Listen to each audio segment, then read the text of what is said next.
Gaurav Marya. I started this company called Franchise India about 21 years back. I happened to travel to US, and that's where my beginning of learning franchising happened.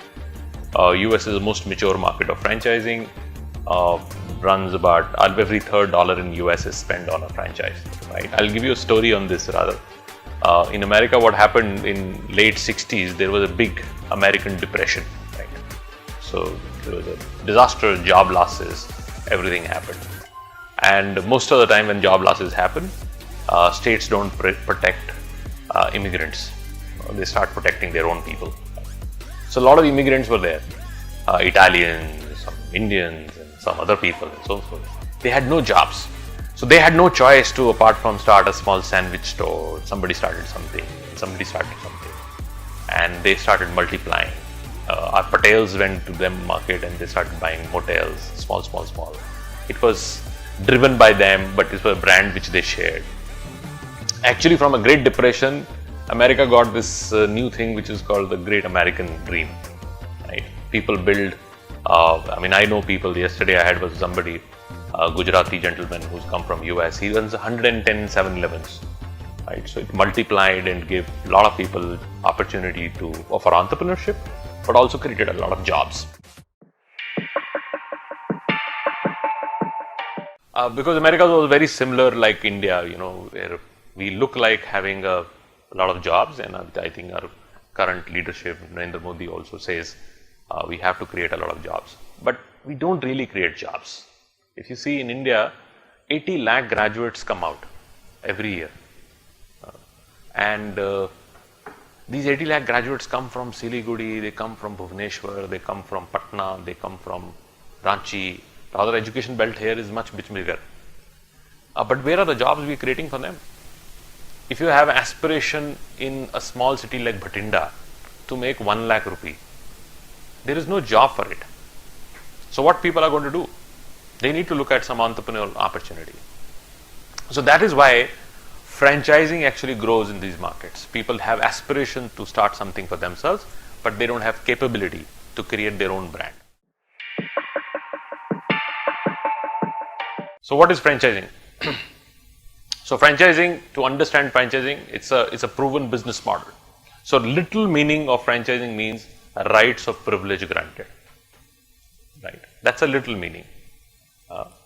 It's a rights of privilege. And what is a privilege? Privilege can be the brand name, the know-how, the expertise, the training, all the intellectual property which you have in that brand, and you transfer it to somebody in another geographical location.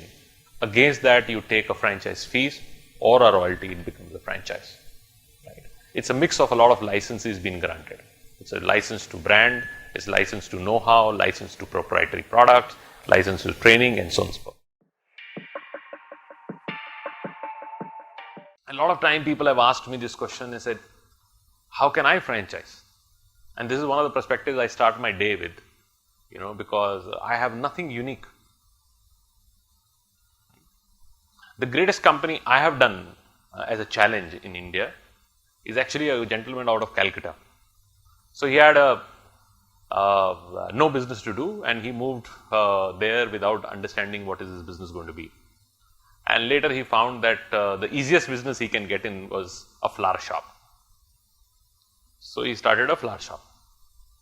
And he says, now he jokingly, because there was not good flowers which he wanted to give his girlfriend, so he started a flower shop. I don't know how much that is true, but he started a flower shop. Right? And that brand was called Ferns and Petals. A small shop, a gentleman called Vikas Gudgudia. And incidentally, I was also starting. So I had an office in Safdarjung Enclave, which was just opposite his flower shop. So I had 2-3 people, and I used to have a salesperson. I used to tell them, where are you going for prospecting today? The poor guys would every day go to him and say, why don't you franchise? And he used to tell that, look, what is special in my business? Every flower shop is available in every temple outside, every worship place. There are flower shops all over India. And what is special about me, and how do I franchise? And why would somebody buy my flower shop? Right?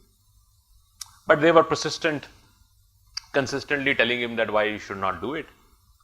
Eventually, he said, look, I know why you're pushing me hard, because you want to tell your boss that you are doing some work. So best thing you can do is tell your boss to come and meet me. If he comes and meets me, I'll give you a check. So they got a sale. Now they have to only do is that when I used to live in Chandigarh, and every second day I used to come to Delhi. So they were very excited and says, let's go to him and he's ready to give you a check, and he needs a little bit of answers to do that. So I went to him, and he was he was a young guy, so he had, obviously he got very friendly with my people, and he said, look, I know you're not going to do anything, but it's your business also starting off. If you're able to get me franchise, that's fine. If you're not able to get it, that's also fine. But he gave me about 5,000 rupees at that time. Now the bigger challenge I had was that I took this 5,000 showing my people that this can franchise, and they were looking at me, now we got you business, now get him franchise. So what happened now, if you see what happened to this brand called Ferns and Petals. Ferns and Petals runs in about 250 cities, 250 outlets in about 70 plus cities. The enterprise value of that company, last validated, was 400 crores. So anybody who said that business as simple as a flower shop, where the product is perishable, it can go off in 6 hours. Every day you have to go to a local mandi to buy the product, and there is nothing unique about it. If that can franchise, any business can franchise. And I'll give you a lot of examples of an entire thing. But what has now happened, when you think flowers, you think about Ferns and Petals. But this guy runs only one store. Now a couple of them maybe in Delhi. It's all about these collective entrepreneurs who shared the brand, that the brand name became so big. It's become synonymous for flowers. So that's the power of franchising. So it's a greatest marketing idea ever, right? Why I say it's the greatest marketing idea? How many people in this room would know about Subway? Everybody. How many outlets Subway runs? Make a guess. They run about 45,000 outlets globally. At one point in time, they were opening up every 8 hours one outlet. Every 8 hours, right? I had a fortune to meet their founder. It was a privately held company. He just about a year and a half back passed away. Privately held. How many outlets he runs by himself? Make a guess. One.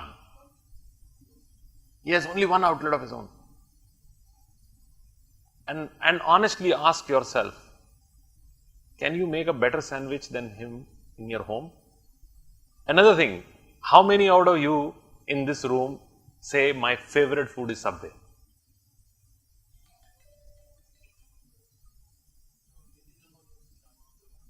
No, but it can never be first. It cannot be when you want to really enjoy a food, you will not let's go family take to Subway. You know, and there is a statistics. There is a survey done by Times of India. They found that the best food in India lives on, is biryani. Okay, and somehow this didn't come in Delhi. Delhi was something else. But so people have, the expected food is, but largely all over India poll, it was biryani as a favorite food. Now ask yourself, the food India doesn't like. No, it's not the food which we love. It's among nobody's first 5 favorite foods. You can have a Chinese also, somebody can South Indian also, somebody can say something else also.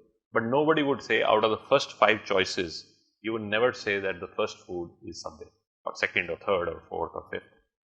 How many outlets Subway runs in India?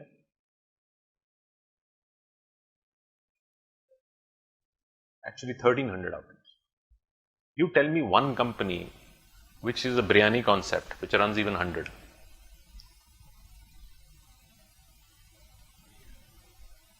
Nobody. Why? Because it's not about the product. People think it is all about product. It is a business idea which works. It is a business idea which makes people money.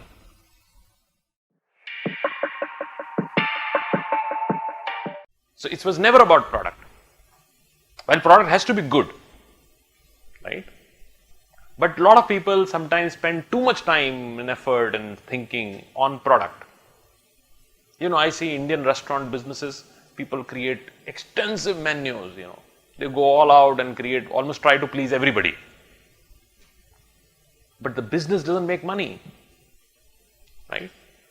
So franchising is all about the greatest idea. If you have an idea which can make money for others, right, then you can be very, very successful. Your business can be very, very successful, and you can grow. And that's the example of Subway, where it's not the favorite food of the country, but it has 1,300 outlets, 1,300 entrepreneurs employ further 7-8 people in the stores, and they all make money, right? And what we like sometimes don't make money. So it impacts almost all industries. Which is the biggest franchise brand in the world? Coca-Cola. Actually, Coca-Cola is the biggest brand in franchising. 110 years old, more than that, but it is after OK. OK, this most recognized brand in the world. You go to any country with any language, after OK, if anything that people recognize is Coke. Any language in the world, such a power of a brand. This is all franchised. They have nothing of their own. They own the brand and they give a bottler the franchising rights and they go out and sell the businesses. So Coke is actually the biggest franchise business in that thing, but it impacts almost all industries. Anything you're consuming today is coming from a franchise. You go to haircut, it goes to a franchise. Your kids are going to school, they're going to DPS, they're going to Eurokid, Kidsy, entire thing. The courier coming to your home, DTDC, Safe Express, this and that is franchise. Anything, you go to a Path Lab company, Dr. Lal Path Lab or Metropolis, they are franchise. Or Apollo Clinics, they are franchise. Hotels you go, Marriott's, Radisson's, all are franchised. So anything and everything you're consuming, your eyewear you're wearing is a Titan Eye Plus or a Lenskart or entire thing is a franchise. So anything which you're consuming, I'm not saying fashion, I'm saying not food, but a lot of people think that that's only franchise. The gentleman sitting here is pharmacy, so all the pharmacies are franchised. The biggest company in India for franchising is? No. MedPlus is only 1,500 outlet and they're half franchise. CCT is also not franchise. They have a smaller format franchise, but that's also about 2,000. Bada is about 1,400 stores. It's actually Amul, 9,000 stores, all franchised. So we don't think obvious. Actually, Amul is now the biggest franchise. What was the biggest franchise in India earlier? Think over it. You will not be able to get it. It was STD PCO shops, which Department of Telecommunications started. They used to give people franchise rights for STD PCO. And it was a lottery system. There were 85,000 franchises in this country. And these were so creative entrepreneurs. Used to take a franchise of STD PCO. Evening it used to be rushed, so then he will put up a small ice cream counter also. Something else also. And people would queue up. Photocopy. So they wanted all creative ideas and that become a big franchise business. Indian Oil is a very big franchise. Hindustan Petroleum is a very big franchise. So these are very, very strong franchise. So it impacts almost all industries.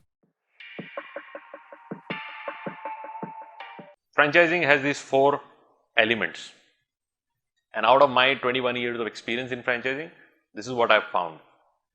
It's what people trust, respect, individuality. Every business is individually run, individually operated. It has to have a strong individuality, right? Which is binded by respect for the brand. While you're individual, you run your way, but you have a respect for the brand, right? Which would put trust on the agreement we sign. They need to have a trust on that. And it's all about people. So these 4 elements actually make franchising work. If you give enough freedom in the business model that individual can find his individuality, he's not doing a job, he's an entrepreneur, and he has a respect for the brand. You collectively put trust on the agreement which we do, the terms which we agreed upon, and we all respect people around it, then this would work. So relationship is always interdependent. You know something, I know something, we all interdependent. That has to be very, very integral part of the business and for the entire term of your franchising. If it is not interdependent, it will not stay. Both franchisor and franchisees have responsibilities. They have to have a collective responsibilities, right? System should encourage success. It's not the franchisor himself saying that this is how success would come. System should encourage success. System should have ability to observe new ideas, to evolve. System should encourage success. System should encourage problem solving methods. When I say problem solving methods, which means that every system would have issues. If the system is collective and they are able to resolve their problems within the network, then it is a great option. And system should manage relationships. One thing I have realized in franchising, which is the most critical, and if you are a young franchisor, only thing you invest is relationships. Toughest of the times would pass if you have invested well in the relationships, right? But it has to have a system. Relationship is not that I talk to you 5 times, I pick up your phone and I do this and I do that. Relationship is much, much beyond that. Relationship should bring in predictability, right? That you have some predictability what is going to happen and how it is going to happen. 7-Eleven is the greatest idea. How 7-Eleven started in US? People were never getting newspapers. And these were very shady, small outlets where a lot of people would go to buy tobacco, cigarettes, they would go to buy liquor, they would buy sodas, and they would buy a newspaper.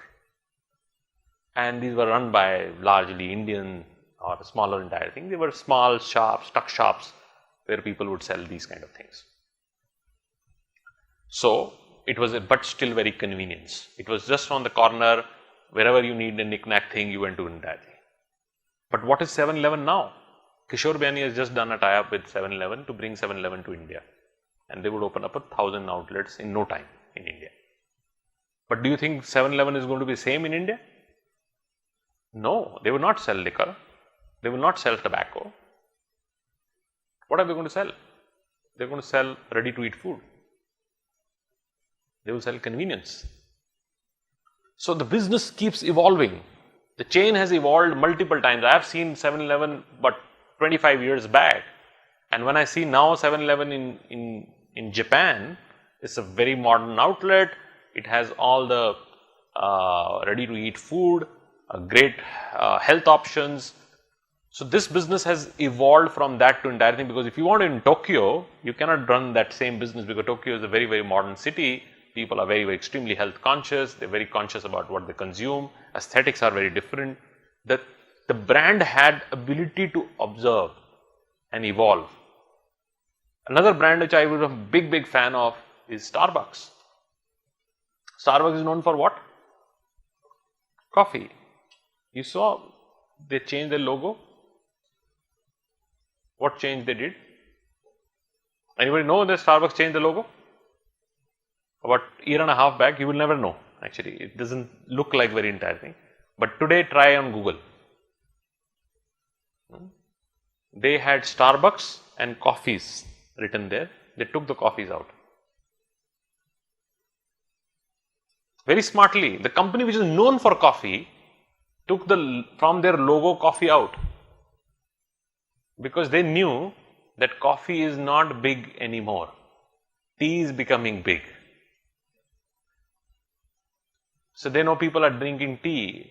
They're doing, even coffee variants are becoming very, very different. And they are going to countries which are extremely hot. People want cold beverages. They don't want hot beverage. The young is not even having hot beverage. right? So they knew what was coming, and they no more wanted to tell themselves that they are a great coffee company. So they are evolving as they go along, and they are changing the business model as it goes along in that. So why do companies franchise? So people franchise only for major reason is raising capital. Why this young man is here? He wants to open up 20 restaurants. Does he has capital for 20 restaurants? Maybe yes, maybe no. So imagine this guy wants now, he wants to be ambitious. He says, I want 20 restaurants. He opened up one restaurant. Average restaurant would take 3 years to break even. So he'll have enough money after 3 years to make one more. After 3 years, another one. Maybe now he has 3. Between 3, he'll make 2 years to make another one. So all his life in 25 years, he will be a 25, 30 restaurant company. But he will never be 44,000, 45,000 Subway. Never. How is he going to get capital?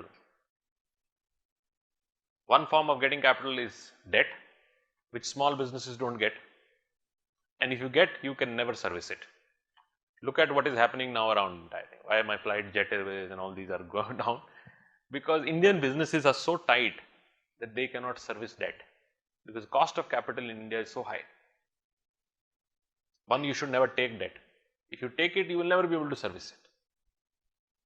Right? Because it's a so high a capital, especially for small businesses. If you're a large business, then it's all right. But for a small business, debt is not answer. Equity is the second option. Equity also you don't get.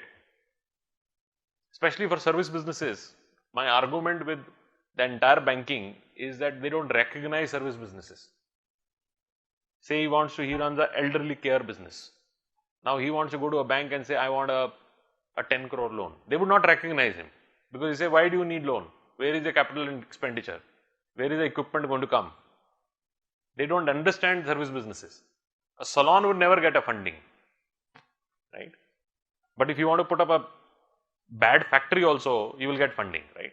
This is what happens in India. Because they recognize, our old banking institution recognizes factory as an asset, machine as an asset. They would finance that, but they don't finance service businesses. They don't finance working capital. So raising capital becomes a big issue. So franchising is the best form of capital.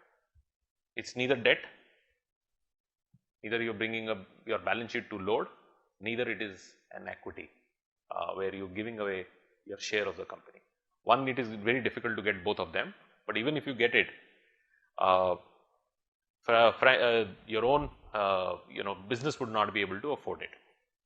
So franchising, I have found, has been the best form of capital, but it is responsible capital, which means that you are getting somebody's money and you have obligation to him to also be very, very successful.